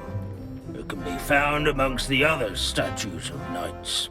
It's easy to identify, as it's been enchanted to wave at those who take the time to seek it out. I've always said Revelio. travel broadens the mind. Where his warm and approachable demeanor was celebrated by old friends. This and is a centuries-old like likeness of Pangadon. Courage, everyone, to make the way. Devoted study companion. People have always loved their pets. I find that comforting.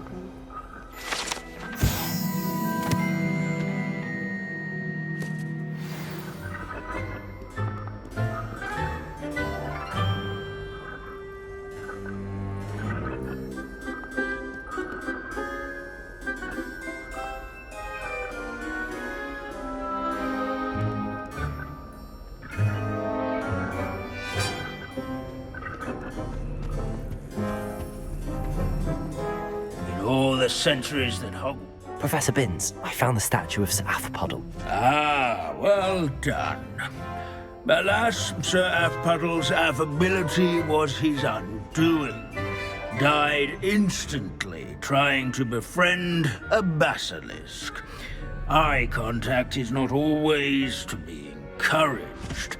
So beloved was he that even some goblins mourned his passing.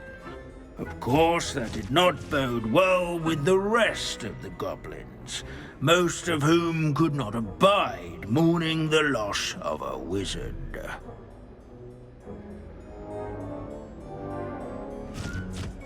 Pity goblins and wizards can't get along. True, but imagine how dull my lectures would be without goblin rebellions to discuss. History does tend to repeat. It is a series of patterns, a thought both comforting and disconcerting. The wise student, such as yourself, will learn from it.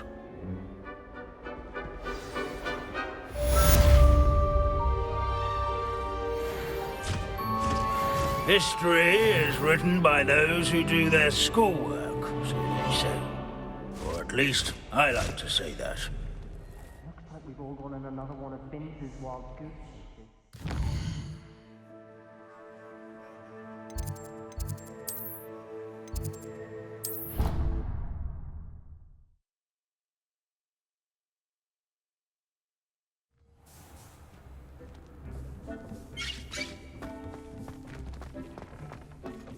Dick has some exciting news to share.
Hogsmeade, here I come.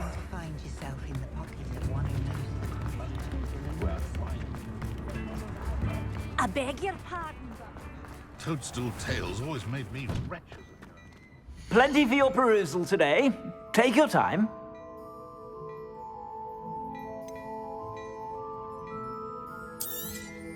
You won't be disappointed. That's a Gladrax promise.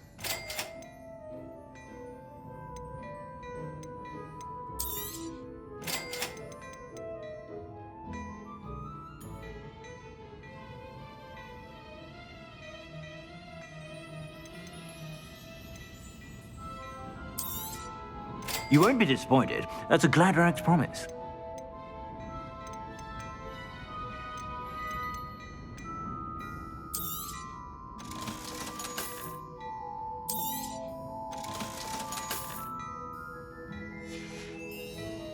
I suspect you have a sharp eye for fashion.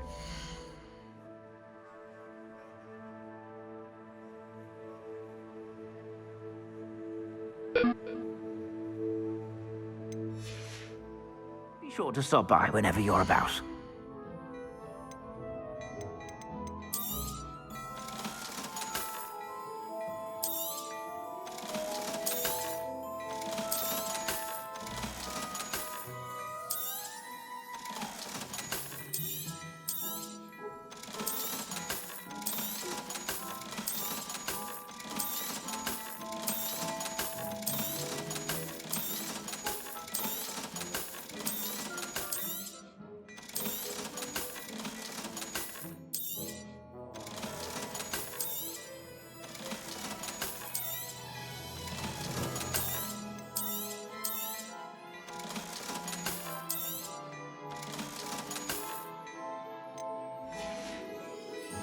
I suspect you have a sharp eye for fashion.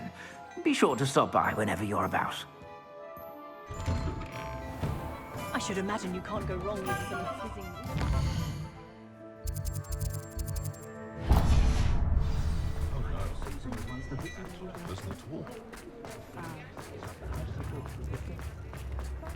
I beg your pardon, but those the teachers. Sometimes it seems all roads lead to Hogsmeade. Come in. Sorry if there's a smell. New batch of toad-hide.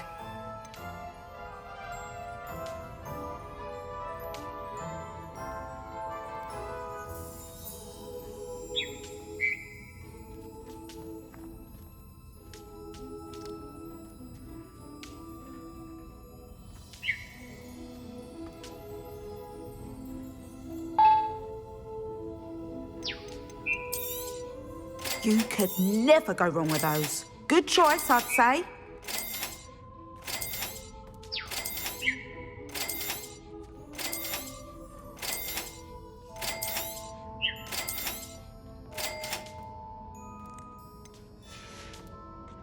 I'll not mind seeing you here again. Consider yourself welcome.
How nice to see you, my young friend.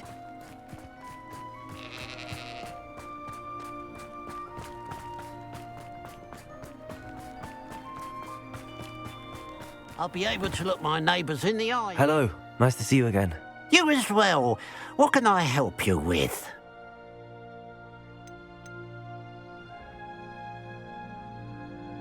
What sort of products do you sell? I sell all manner of beast products. I always fancied I could make a... How long have you been living in Ireland? All of my life. My sister and I were raised here. I hear there's a goblin mine. I've been near it, but never in it. I could like Ranrock's loyalist. What do you have for sale? What can I help you with today? Thank you for your patronage.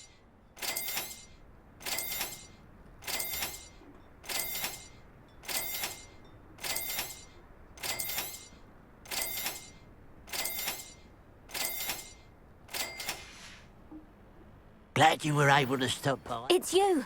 Oh, I can't thank you enough for rescuing my dear Isco. He often speaks of the bravery you showed. You have my undying gratitude. Hello, Mrs. Rabe. How? He's resting at the moment, but seems to... I hope the next time Rookwood's lot comes calling, you'll... Yes, I will. Lesson learned. If I'd known what you were planning, well, let's just say I'm desperately glad you're all right. Rookwood's criminals aren't to be trifled with. Promise me you'll stay safe. Your bravery is to be admired, but taking unnecessary risks, well... Don't worry, Mrs. Rabe. I can take care of myself. Yes, I believe you can. Thank you again, for everything.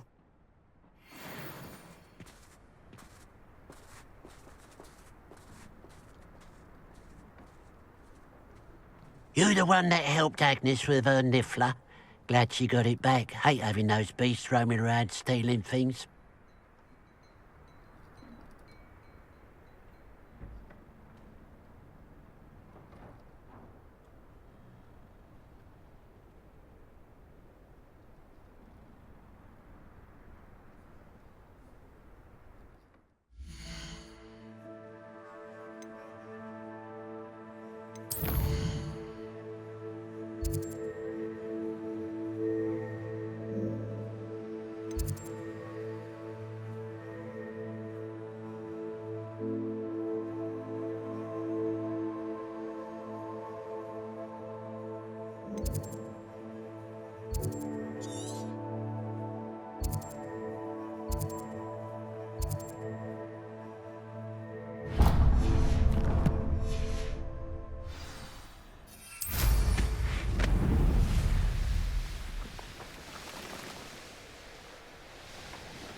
You'll like it.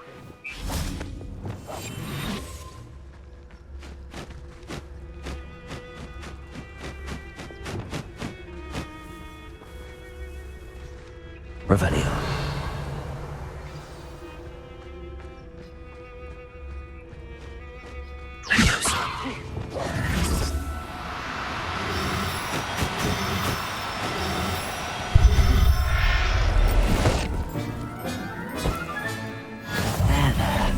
I'm not going to hurt you. Revelio.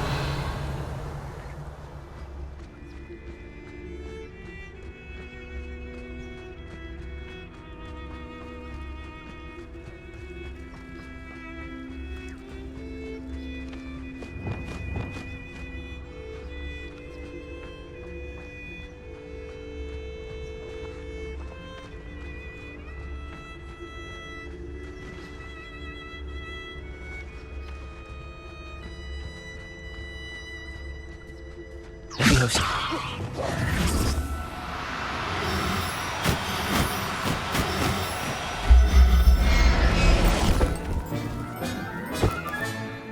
I'll look after you.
You can't imagine how inconvenient travel was before I... Potato! Rookwood, don't go down.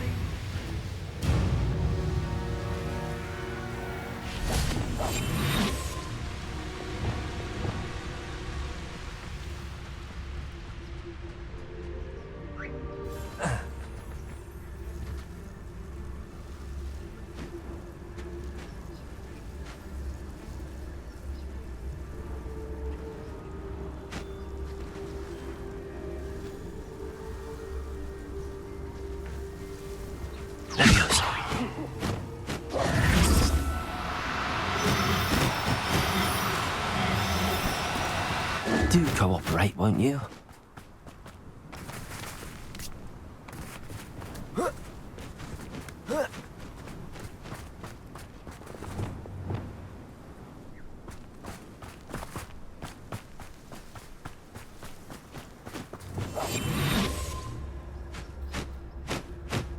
Revelio.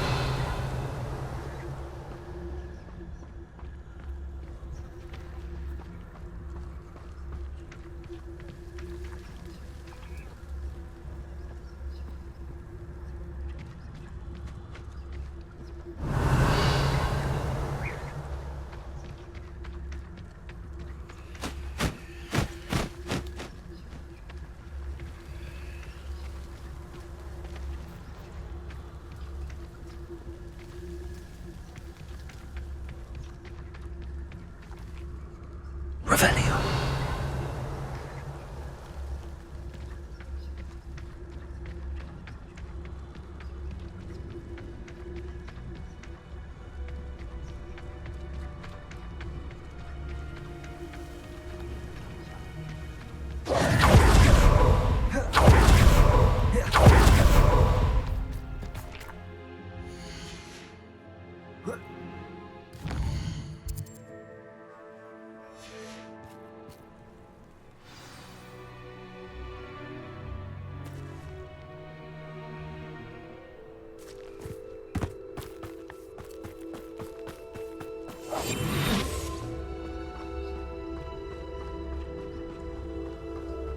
Revelio.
This looks like trouble.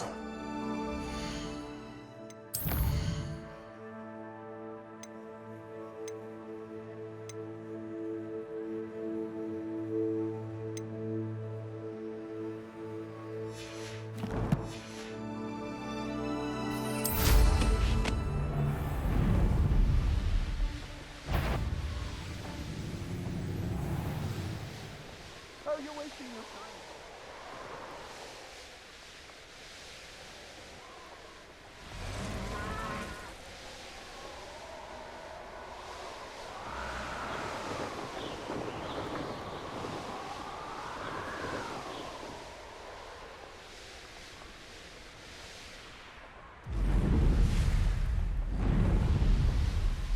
This could prove dangerous if I'm not careful.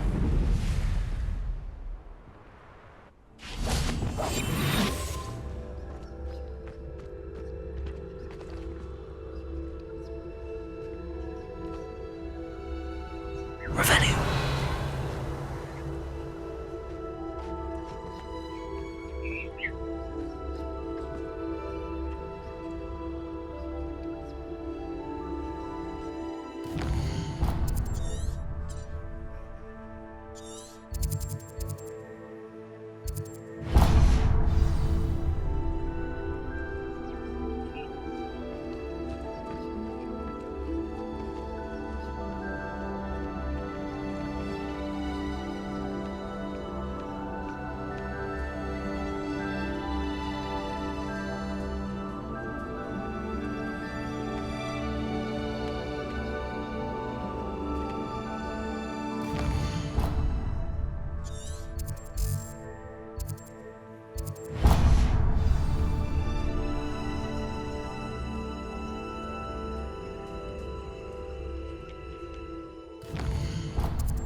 What are you up to now?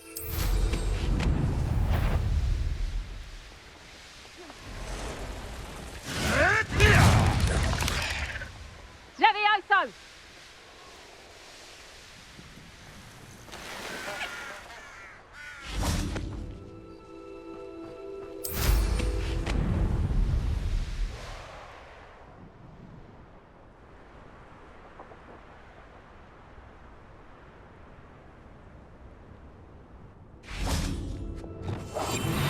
Revelio.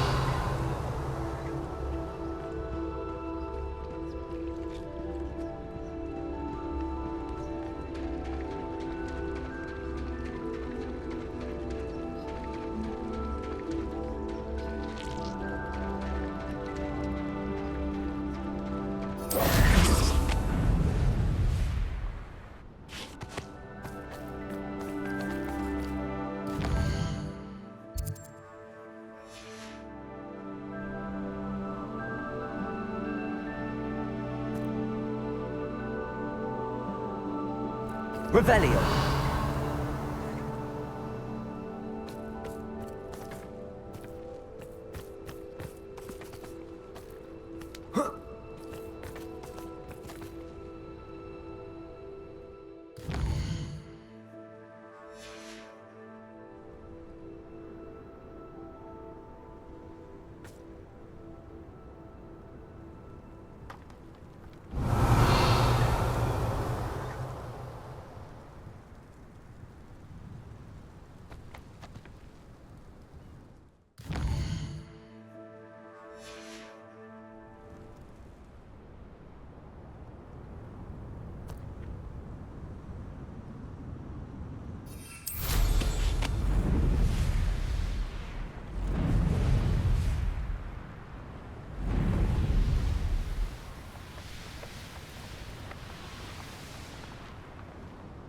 Revelio.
Does it get any more cozy than Hogsmeade?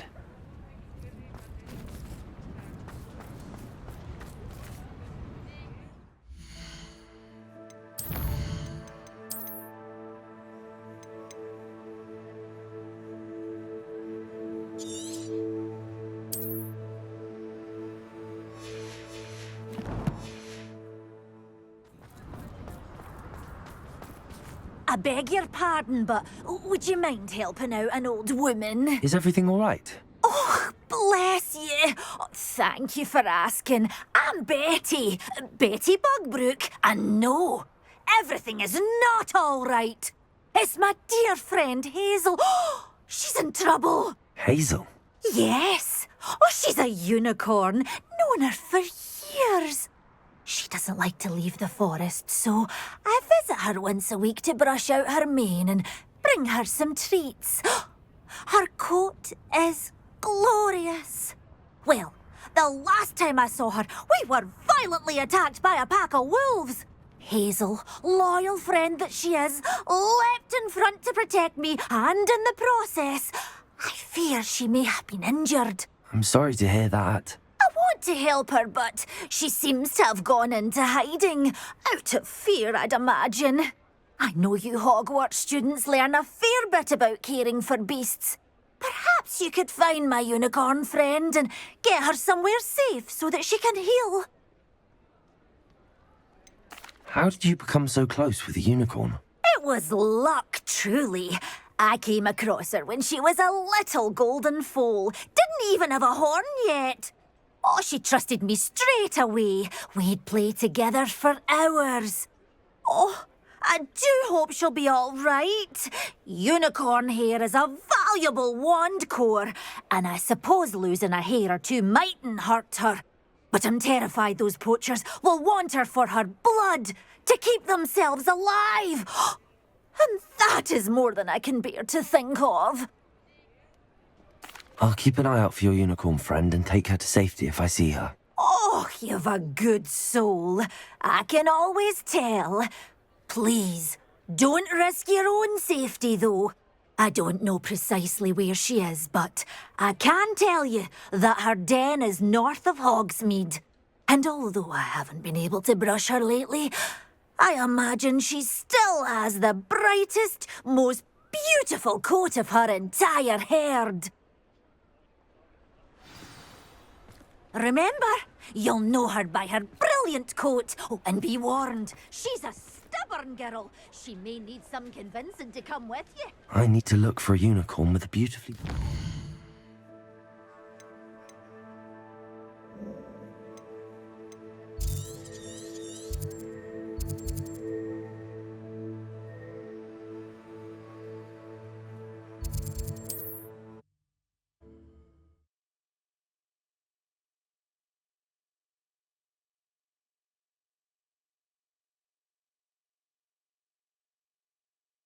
You can't imagine how inconvenient travel was before I invented flu power. Potato!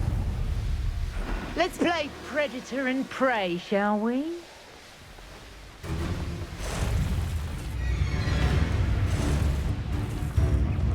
Hazel must be here somewhere.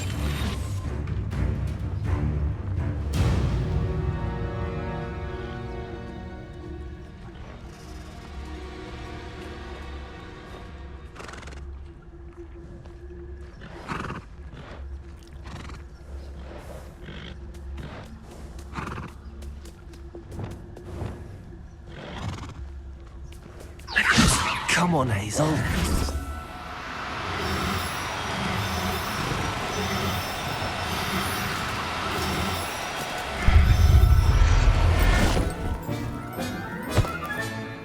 I can take Hazel back to a vivarium now. I should let Madam...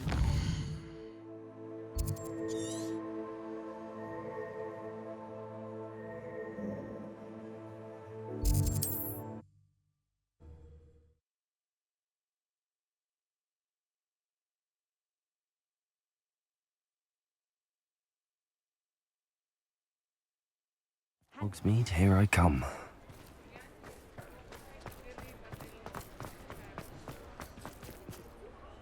Did you find my pointy pony? Madam Bugbrook, I found your unicorn friend Hazel. Oh, what a relief! Is she all right? Are you all right? Do you have a safe place for her to stay?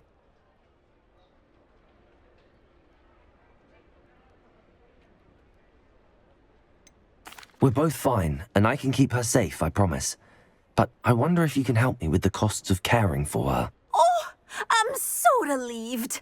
And of course, it's worth almost any amount of galleons to make sure my dear girl is cared for. Take good care of Hazel now.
Has some exciting news to share.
Everything's all right now.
There. Not going to hurt you.